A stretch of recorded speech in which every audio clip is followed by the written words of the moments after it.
मेरे आका, अगर हमने इन दोनों को यहीं मार दिया तो हम उस नागमणि तक नहीं पहुंच पाएंगे।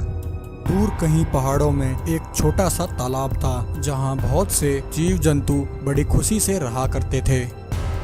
वहीं उस तालाब की गहराई में एक जादुई नागलोक था जहां पर एक इच्छाधारी नाग और नागिन अपने दो जुड़वा बच्चों के साथ वास किया करते थे। वह दोनों नाग नागिन वर्षों से एक नागमणि की रक्षा कर रहे थे। एक रात अचानक से आसमान से तेज गति से एक आग का गोला उस तालाब की ओर आता है और उस तालाब के पास एक तेज धमाका होता है और वहाँ एक जादुई आम प्रकट होता है। उस आम के अंदर से शैतान कालिया नाग अपने दो शैतानों के साथ बाहर आता है और अपने शैतानों से कहता है, वह इच्छाधारी नाग और नागिन यहीं कहीं आसपास ही रहते हैं। तुम दोनों जल्द से जल्द उन दोनों नाग नागिन का पता लगाओ। मुझे वह जादुई नागमणि किसी भी कीमत पर हासिल करनी है। आने वाली इस अमावस्या की रात को मैं उस जादुई नागमणि से अपनी शक्तियाँ वापस पा लूंगा।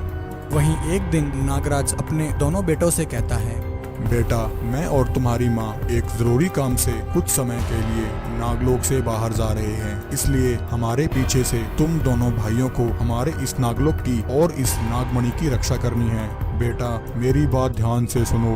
यह नागमणि बहुत ही अमूल्य और चमत्कारी है। यह हमारे कुल देवता की निशानी है। वर्षों से हम दोनों इसकी रक्षा करते आ रहे हैं। बेटा, जब भी तुम किसी मुसीबत में हो और तुम्हें सहायता की जरूरत हो तो तुम इस नागमणि को उठाकर जमीन पर फेंक देना। यह जादुई नागमणि तुम्हारी सहायता अवश्य करेगी। यह कहकर वह दोनों नाग नागिन वहाँ से चले जाते हैं। तालाब से बाहर निकलते ही वह शैतान कालिया नाग उन्हें देख लेता है।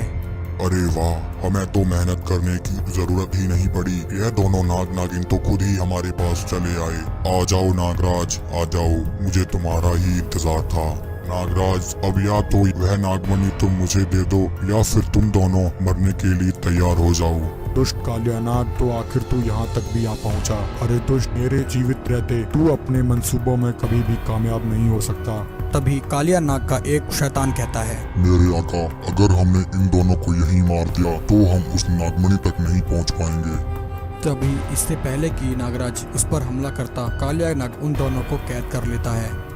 नागराज, देखता हूँ तुम कब तक मुझे उस नागमणि का पता नहीं बताते। वहीं दूसरी तरफ काफी समय तक अपने माता पिता के न लौटने पर वह दोनों भाई परेशान हो जाते हैं।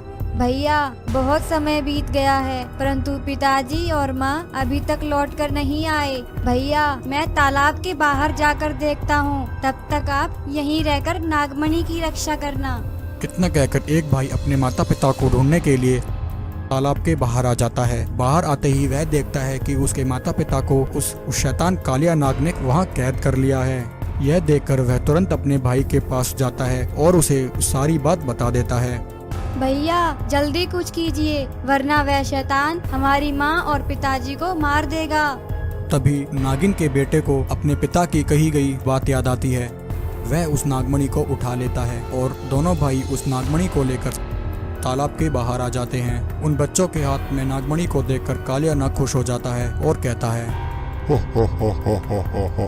शाबाश बच्चों, तुम मुझे समझदार लगते हो। अब तुम चुपचाप मुझे यह नागमणि दे दो, मैं तुम्हारे माता पिता को जीवित छोड़ दूंगा। दुष्ट कालिया नाग, जिंदा तो अब तू नहीं बचेगा।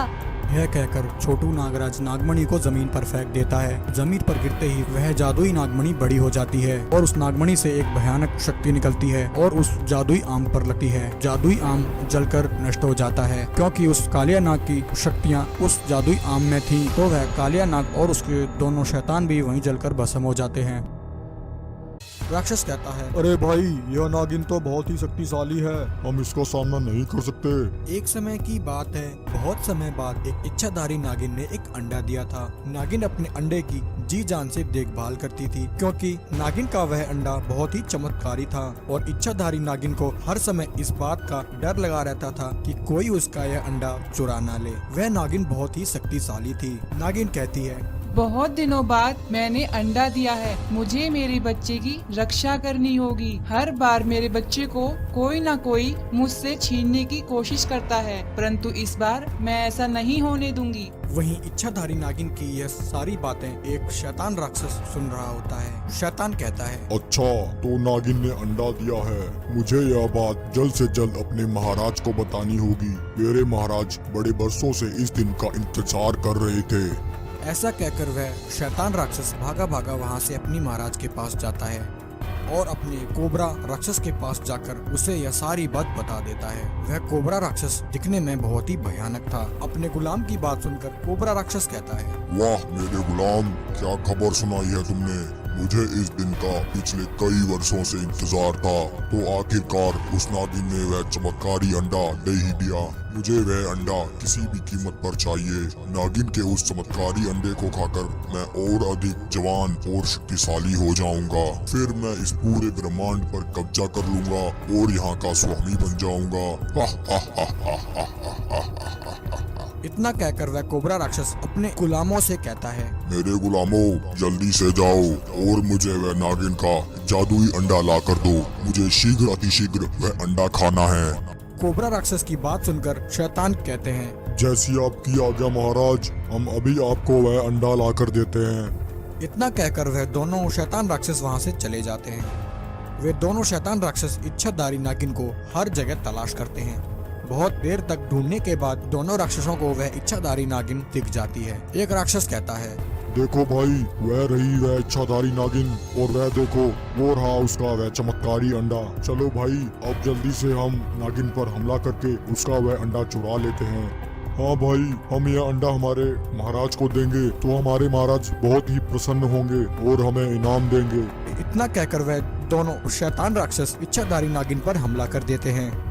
परंतु क्योंकि वह इच्छाधारी नागिन बहुत ही शक्तिशाली थी, तो वह दोनों राक्षस नागिन का सामना नहीं कर पाते हैं। नागिन उन दोनों राक्षसों पर अपनी शक्तियों से वार करती है और उन दोनों को वहां से मारकर भगा देती है। राक्षस कहता है, अरे भाई, यह नागिन तो बहुत ही शक्तिशाली है, हम इसका सामना नहीं कर सकते। भाई, अब हम क्या करें? हम हमारे महाराज को क्या जवाब देंगे? भाई, अगर हम खाली हाथ गए तो हमारे कोबरा महाराज तो हमारी खाल ही उजड़वा देंगे। दोनों शैतान राक्षस जाकर कोबरा राक्षस को सारी बात बता देते हैं। उन दोनों की बातें सुनकर कोबरा राक्षस को बहुत ही गुस्सा आता है। अरे मूर्खो, तुम तो होकर उस नागिन का सामना नहीं कर सके। दफा हो जाओ मेरे सामने से, वरना मैं तुम दोनों को यहीं जिंदा खा जाऊंगा। अब मुझे ही कुछ करना होगा।